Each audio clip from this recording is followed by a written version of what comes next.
மல்லிகைப்பூ வசியம். மல்லிகைப்பூவில் மை செஞ்சு கணவன் வசியம் பண்ணக்கூடிய மை வித்தை. பௌர்ணமி, அதே பௌர்ணமி வெள்ளிக்கிழமை சுக்கர உரை. மல்லிகைப்பூ எடுத்துக்கங்க, ஒரு கைப்பிடி. தேங்காய், நாட்டு தேங்காவாக இருக்கணும். நாட்டு தேங்காய் எங்கே போகுதுன்னு என்கிட்ட கேட்காதீங்க. நாட்டு தேங்காய், தேங்காய் ஓட்டில் நல்லெண்ணெய், செக்கில் ஆட்டுற நல்லெண்ணெய் ஊற்றி அதில் இந்த மல்லிகைப்பூ உள்ளே போட்டுடணும். கணவனோட வேட்டி கிழிக்கணும். வேட்டி கட்டிகிட்டு இருக்கும்போது கிழிச்சிடாதீங்க.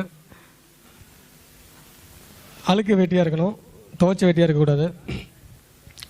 அதை கிழித்து அதை திரியாக்கி அந்த தேங்காய் மூடியில் விளக்கேற்றி அந்த மல்லிகைப்பூ, எண்ணெய், அந்த திரி எல்லாத்தையும் ஒன்றா விளக்கு மாதிரி ஏற்றி கருக்கி அது உள்ளே இருக்கிற அந்த எல்லாத்தையும் ஒன்றா எல்லாமே எரிஞ்சதுன்னா கருகிடும். அது எரிஞ்சு முடிகிற வரைக்கும் இந்த மந்திரத்தை வந்து ஜெபம் பண்ணிக்கணும். 108 இல்லை 1008. ஸோ இந்த மையை வந்து கணவன் மனைவி, அதாவது கணவன் வந்து பிரிஞ்சிருக்காங்க, சண்டை போட்டுட்டே இருக்காங்க, டைவர்ஸ் கேட்டு அப்ளை பண்ணியிருக்காங்க அப்படின்னா இந்த மையை பயன்படுத்தினா போதும்,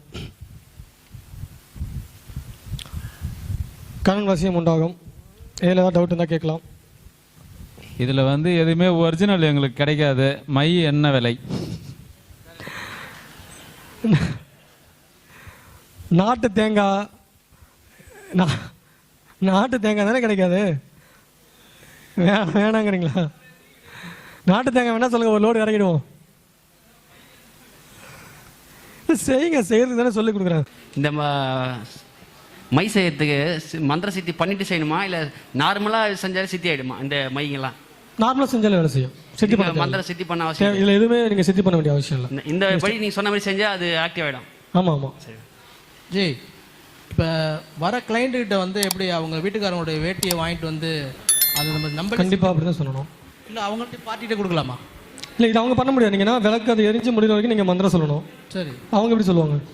இல்லை, அவங்க சொல்கிறதுக்கு ஓகேன்னா நீங்கள் அதை வீட்டில் அந்த மாதிரி செய்ய சொல்லி நீங்கள் பண்ணிவிடுங்க. இல்லை அதுதான். இப்போ அவங்களுக்கு வந்து ஆல்ரெடி சித்தி ஆகுமான்னு கேட்குறேன். இப்போ சரி, தேவையில்லை. இது யாராலும் பண்ணலாம். நான் கொடுக்குற மெத்தட் எல்லாமே பிரயோக முறைகள். உடனே வேஷ்டி கட்டாமல் இருந்து சாக்ஸ் மட்டும் போட்டுருந்தாங்கன்னா அது என்ன ஜி பண்ணுறது? அதையும் கிழிச்சு விட்டுருங்க. சரிங்க ஜி. நமக்கு தேவை அதுவும் பழசா இல்லை அதுவும் புதுசுங்களா? அது பழசாலும் புதுசாலும் பிரச்சனை இல்லை, ஆனால் துவைக்காக தான் இருக்கணும். சரிங்க குருஜி. குருஜி, இன்னொரு விஷயம், மனைவி வந்து கணவனுடைய வேஷ்டி இல்லாத மற்றவங்க வேஷ்டி வச்சு பண்ணிட்டாங்கன்னா செய்வாங்களா இல்லை செய்யக்கூடாதா குருஜி? இப்போ என்கிட்ட ஒரு கஸ்டமர் வராங்க, செஞ்சு கொடுங்கன்றாங்க. அடுத்தவங்க புருஷன் அவசியம் பண்ணுறாங்க. இல்லை குருஜி, அடுத்த